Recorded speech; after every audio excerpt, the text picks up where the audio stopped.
It's been a little over a week since Destiny 2 was revealed to have its final update coming on June the 9th, and it's still surreal for me. If we're talking about retard maxing, Sony is just on a generational run. The state of play came and went, of course no Destiny reviews were made, like we actually expected any. But I've been sitting here thinking about it, and I need to bang my head against the wall so many times just to give myself the types of brain damage needed to justify the decision of killing Destiny 2. So how could Sony let this happen? Why didn't Bungie try harder? Was it woeful misuse of an IP? Are live service games just done for? And can any of it really be saved? So let's start off with the good. Why is it so hard to believe that Destiny 2 is about to die?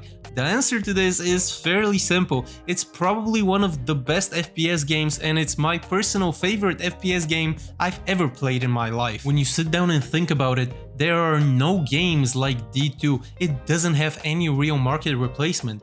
How many games do you actually know of that are looter shooters other than Destiny and Borderlands? You can absolutely tell that the same studio that was behind Halo did Destiny. It's just the gunplay is second to none. It's absolutely top tier. The same innovative spirit that created Halo also created Destiny, and you just see it in every single second of gameplay. The gunplay, top tier. The gun feel, top tier. How the guns sound, the way they're animated, the freaking creativeness that is needed to even think of all of the perks in the game is something that still astounds me to this day. I just have to take a second to give Bungie their flowers. They pretty much defined the FPS genre, everything from the mostly on rails campaign experience down to the trigger control scheme and having a shield deplete before your HP goes down. They pretty much did it all. Do you know how health looked before Halo 1? You had a number that said 100. That number goes down. In order to bring it back up again, you needed a med pack. You couldn't just go behind the corner, hide for a little while, and then it's back up again. It just wasn't the same. And we are back to D2. It has the best movement mechanics I've ever experienced in an FPS, bar none.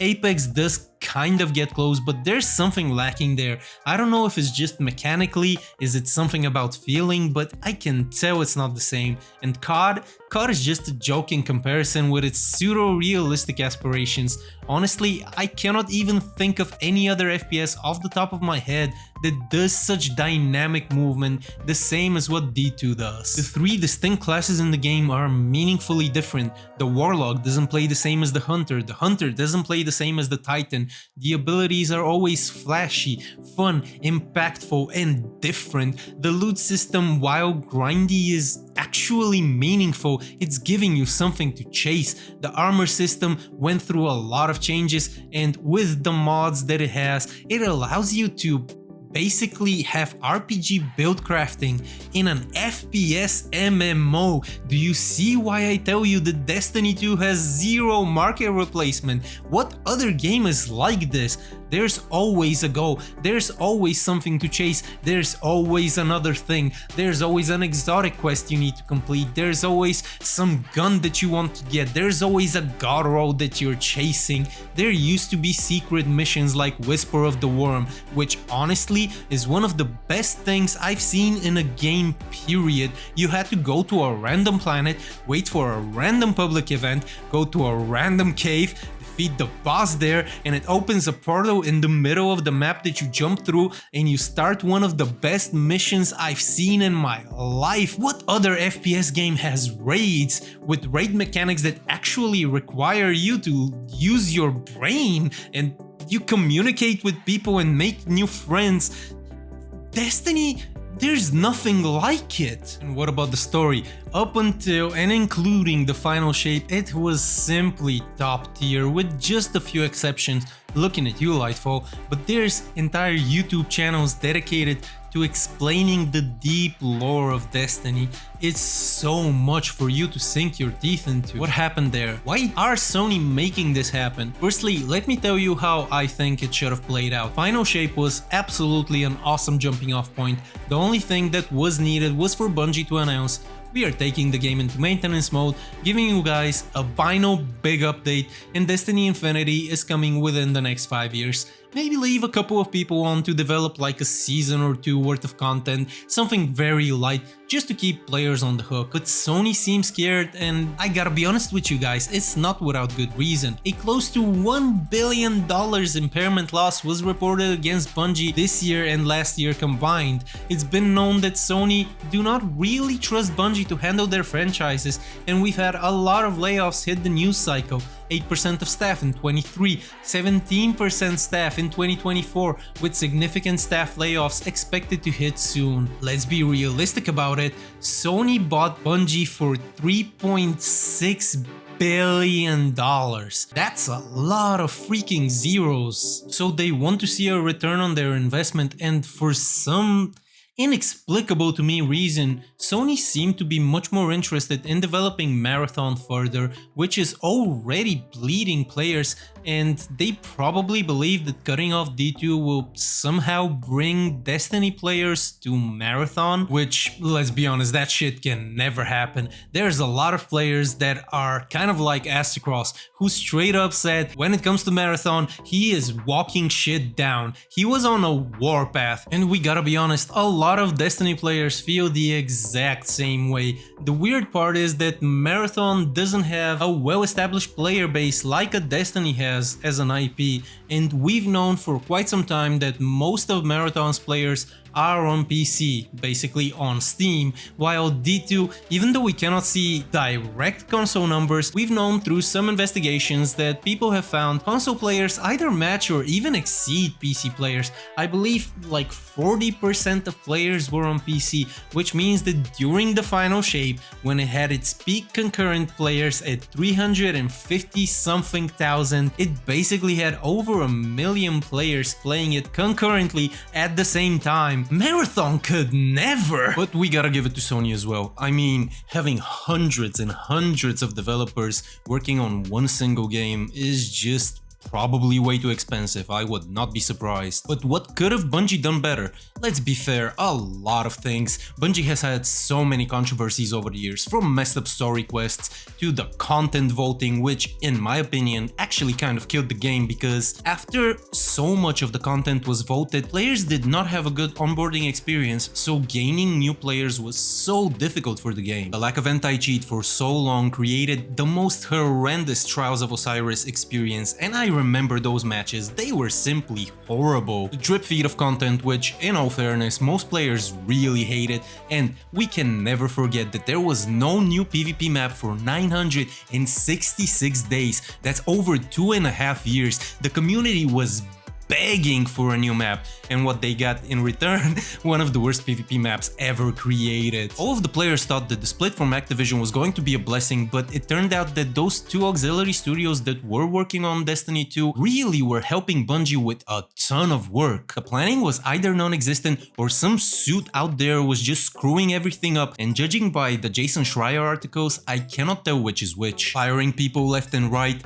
giving empty promises, content updates that felt irrelevant, seasonal activities which got deleted at the end of each season, making FOMO the priority. There was just so many things that were working against Bungie, and honestly it was things that Bungie created for themselves. But the biggest issue that they've ever had was this concept of over-delivery. Justin Truman, who was one of the main guys at Bungie, did one of the most memed on presentations at GDC 2022, where he explained his concept of what it means to give players too much good content. Like, you can actually deliver too much great content and you spoil the players, which is one of the most ridiculous concepts I've ever heard in my life. Imagine this, you're at Bungie, you are working as just a regular developer and you have this great idea for some activity which will make players very happy. You go to Bungie leadership and you say, hey guys, I've thought of this amazing thing for the next season, and they just go, nah bro, we're giving them too much already. Who even comes up with this shit? My girlfriend last night was telling me why League of Legends is still one of the most played games in the world, and honestly it's because their community doesn't really allow Riot to do some BS. I had no idea, but it seems leadership wanted to remove loot boxes and players were like, we'll accept the existence of $500 skins, but you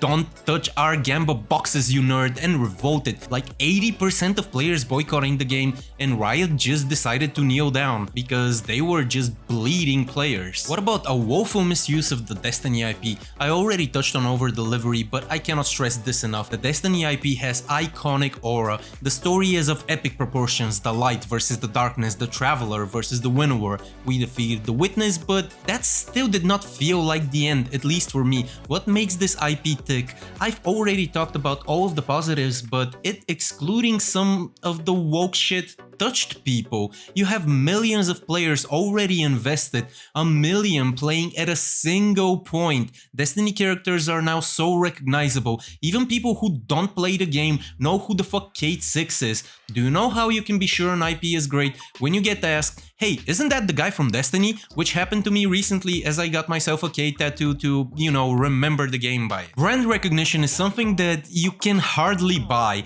It's built over years and years of hard work and dedication. Millions, and I do mean millions of players are invested. Not just time-wise, but a huge percentage of them have invested actual IRL money in these stupid collab skins, seasonal content, freaking ghost shells. Destiny players are ready to buy pretty much anything you give them as long as the game is in a good state. And the saddest part is D2 has literally zero competition. The number of FPS MMORPGs rounds up to the nearest 1, and the number is freaking 1. There has never been and there probably never will be another game like this if Bungie doesn't end up making a D3. Who else is gonna do this? Arc Raiders had massive hype, but it's for all intents and purposes dropping, and it's not even an FPS. Apex is nothing like Destiny, and every other single game is just something else. The market of live service games might be oversaturated, but there is no market competitor for a game like this other than what Destiny has cornered and pretty much created. And no, Warframe, while close, is kind of